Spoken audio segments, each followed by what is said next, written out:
চিন্তা করো, তুমি হারিয়ে গেছো আমাজনের গভীর অন্ধকার জঙ্গলে। সেখানে না আছে কোনো পথ আর না আছে কোনো খাবার।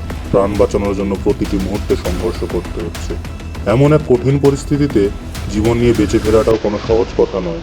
আজকের এই বাস্তব ঘটনা ইসরায়েলের জোসি গিন্সবার্গের এক ভয়ঙ্কর আমাজন অভিযানের কাহিনী।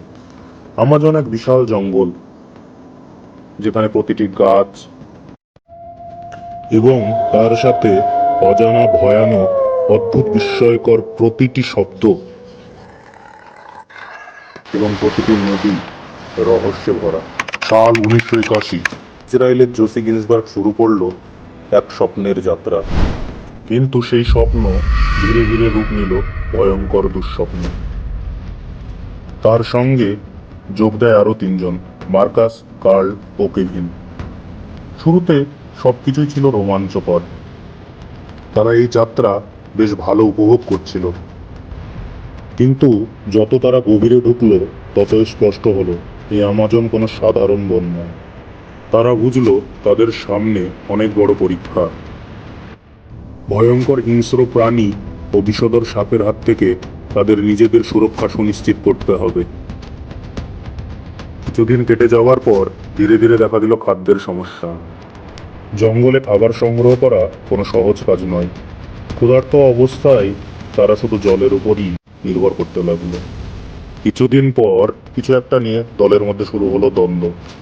মার্কাস পায়ে গুরুতর চোট পেল, সে আর হাঁটতে পারছিল না। অবশেষে দল ভেঙে গেল। কার্ল আর মার্কাস গেল একদিকে, আর অন্যদিকে জোসি আর কেভিন। জোসি আর কেভিন নৌকা নিয়ে নামলো নদীর স্রোতে। কিন্তু আমাজনের এই ভয়ঙ্কর নদী কাউকে ছেড়ে কথা বলে না। প্রবল স্রোতে ভেলা গেল ভেঙে, কেভিনও গেল হারিয়ে, আর জোসি হয়ে গেল একা। দিনের পর দিন সে আরো কঠিন পরিস্থিতির সম্মুখীন হলো। দিন দিন বেড়ে চলল আমাজনের তাণ্ডব। ঝড়, বৃষ্টি, বিষধর সাপ, হিংস্র প্রাণী ও বিষাক্ত পোকামাকড়, সব মিলিয়ে এই আমাজন ধীরে ধীরে আরো ভয়ঙ্কর রূপ নিল। জোশি নিরুপায় হয়ে পড়ল। সে কি করবে কিছুই বুঝে উঠতে পারল না। সবকিছু উপেক্ষা করে সে এগিয়ে চলল। অসহ্যকর ক্ষুধা আর ক্লান্তিতে জোশির চোখ বন্ধ হয়ে আসলো। 19 দিন পর কেভিন এলো উদ্ধারকারী দল নিয়ে, এবং তারা অবচেতন অবস্থায় পড়ে থাকা জোশিকে উদ্ধার করল।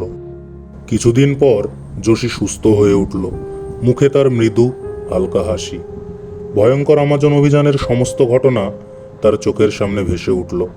মনে মনে সে ভাবল, যদি আবার কখনো সুযোগ হয়, তবে আমাজনের এই রোমাঞ্চকর অভিযানে সে আবার অংশ নেবে।